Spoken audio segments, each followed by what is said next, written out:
របៀបតម្រឹមកថាខណ្ឌនៅលើ Google Doc ការតម្រឹមកថាខណ្ឌនៅលើ Google Doc យើងអាចតម្រឹមផ្នែកខាងឆ្វេងផ្នែកកណ្ដាលផ្នែកខាងស្ដាំឬក៏ទាំងសងខាងតើអត្ថន័យទាំងអង្គ4នេះវាមានភាពខុសគ្នាយ៉ាងដូចម្តេចយើងអាចសិក្សាបានដូចតទៅបាទដោយអ្នកទាំងអស់គ្នាបានឃើញចំណុចមួយនេះគេហៅថាការតម្រឹមកណ្ដាលបាទដើម្បីតម្រឹមកណ្ដាលបានទី1គឺអ្នកទាំងអស់គ្នាបើកឯកសារធម្មតាទេហើយចាប់ផ្ដើមចូលមកកាន់ទីតាំងឯកសាររបស់យើងហើយធ្វើការវាយដូចខ្ញុំឧទាហរណ៍យើងវាយពាក្យថាសូមគោរពជូននេះមួយចុះបើចឹងក្រោយពីយើងធ្វើការវាយពាក្យថាសូមគោរពជូននេះហើយការតម្រឹមនៅផ្នែកកណ្ដាលអ្នកទាំងអស់គ្នាអាចជ្រើសយកមកត្រង់ចំណុចមួយនេះ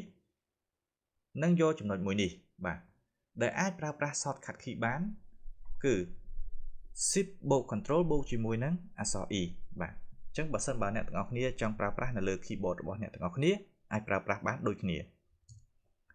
បាទអញ្ចឹងនៅពេលដែលអ្នកទាំងអស់គ្នាប្រើប្រាស់ alignment ការតម្រឹមផ្នែកកណ្ដាលនេះគឺវានឹងរត់ចេញពីកណ្ដាលចេញមកហើយយើងអាចវាបន្តទៀតឧទាហរណ៍ថាយើងអាចបន្ថែមទៀតអញ្ចឹងអក្សររបស់យើងគឺនឹងចាប់ផ្ដើមតម្រឹមចាប់ពីផ្នែកកណ្ដាលចេញមកសងខាងឆ្វេងផងស្ដាំផងបាទអញ្ចឹងយើងចំមកចំណុចកណ្ដាលតែម្ដងបាទការតម្រឹមទី2គឺគេហៅថាផ្នែកតម្រឹមខាងឆ្វេងអញ្ចឹងជាទូទៅនៅពេលដែលយើងបើកឯកសារធម្មតាគឺវាចេញមកគឺខាង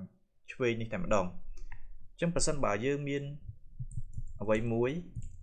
គឺយើងអាចមើលឃើញត្រង់ចំណុចមួយនេះបាទ alignment នេះគឺយើងនឹងឃើញផ្នែកខាងដំបូងគេគឺ left alignment គឺការតម្រឹមផ្នែកខាងឆ្វេងអញ្ចឹងការតម្រឹមផ្នែកខាងឆ្វេងគឺវាចាប់យកផ្នែកខាងឆ្វេងនេះគឺស្មើគ្នារហូតបាទស្មើគ្នារហូតប៉ុន្តែខាងស្ដាំនេះគឺអត់ស្មើទេបាទទោះបីយើងវាយឯកសារជាច្រើនក៏ដោយ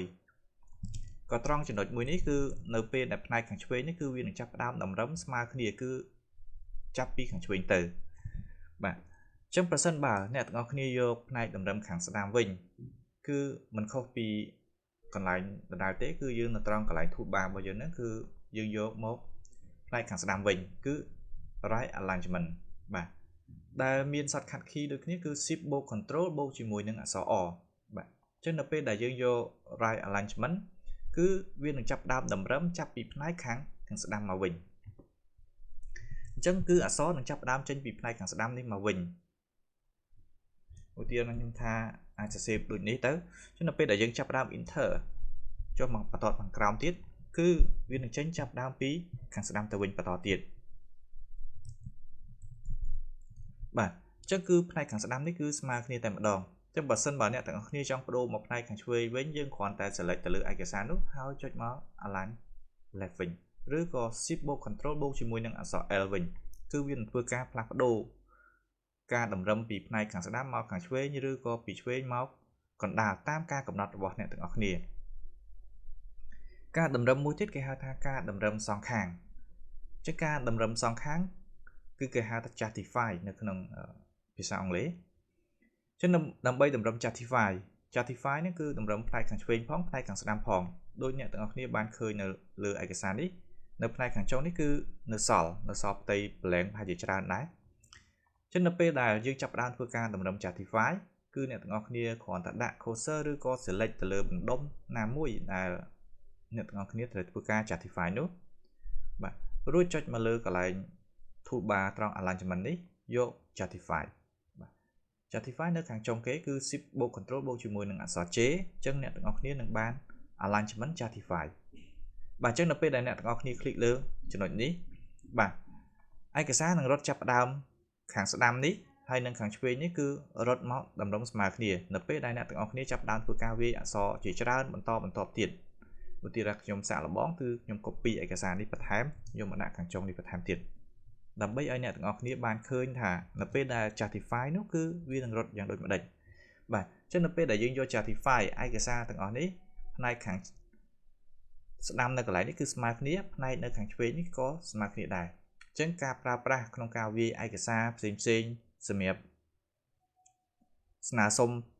ឬក៏សម្រាប់ធ្វើអីមួយគឺយើងតែងតែប្រើប្រាស់ចំណុចមួយត្រង់កន្លែង alignment ហ្នឹងគឺប្រើប្រាស់ align justify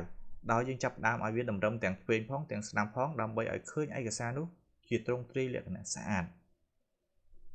អូខេចឹង alignment ទាំង4នេះគឺខ្ញុំគិតថាអាចជួយទៅអ្នកទាំងអស់គ្នាក្នុងការរៀបចំជាឯកសារបានយ៉ាងល្អប្រសើរចំពោះ alignment ទាំង4នេះអ្នកទាំងអស់គ្នាអាចចុចមកលើ toolbar នេះក៏បានឬក៏អ្នកទាំងអស់គ្នាអាចចុចមកលើ line format នេះក៏បានវាមាន alignment ហើយស្រាប់អញ្ចឹងទាំង4នេះបាទទាំង4នេះគឺអ្នកទាំងអស់គ្នាអាចប្រើប្រាស់បានតាមតម្រូវការតែជាទូទៅគឺមិនសូវជាប្រើចូលទៅក្នុងទីតាំងកន្លែងនេះប្រហែលទេដោយសារតែនៅលើ toolbar របស់យើងគឺមានហើយស្រាប់សម្រាប់ប្រើប្រាស់និងមួយទៀតគឺយើងអាចប្រើប្រាស់តាមរយៈ shortcut key សម្រាប់ទៅលើ shortcut ទាំង4នេះបាទ shortcut ទី1គឺ align left គឺតម្រឹមផ្នែកខាងឆ្វេង control បូក shift បូកជាមួយនឹងអក្សរ L តម្រឹមកណ្ដាលគឺផ្នែក center គឺ shift បូក control បូកជាមួយនឹងអក្សរ E បាទតម្រឹមផ្នែកខាងស្ដាំគឺ control បូក shift បូកជាមួយនឹងអក្សរ O បាទតម្រឹមផ្នែកសងខាងគឺ control បូក shift បូកជាមួយនឹងអក្សរ J បាទអញ្ចឹងជាទូទៅគឺយើងចំណាំ4ទៅបាទ control បូក shift ជាប់មួយបន្ទាប់មក left គឺអក្សរ L បាទ center គឺអក្សរ E right គឺអក្សរ O ហើយ justify គឺអក្សរ J អញ្ចឹងច្រឡំជាងគេគឺកន្លែង center នេះគឺបដូរទៅជា E ដែលយើងភាគច្រើនអាចថាអ្នកខ្លះគឺច្រឡំថា control បូក shift បូកអក្សរ C វិញវា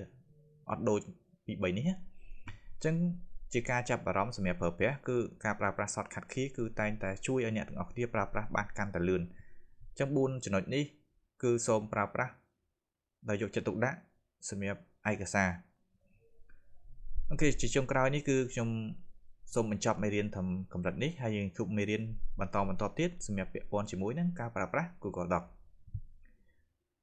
ហើយជាចុងក្រោយដើម្បីទទួលបានវីដេអូថ្មីៗបន្ថែមទៀតពី Channel របស់ខ្ញុំអ្នកទាំងអស់គ្នាកុំភ្លេចចុចលើប៊ូតុង Subscribe និងរូបកណ្ដឹងដើម្បីទទួលបានបន្ថែមទៀតនៅវីដេអូរបស់ខ្ញុំអរគុណចំពោះការតាមដានទស្សនាពីដើមរហូតដល់ចប់នេះជួបគ្នានៅវគ្គក្រោយ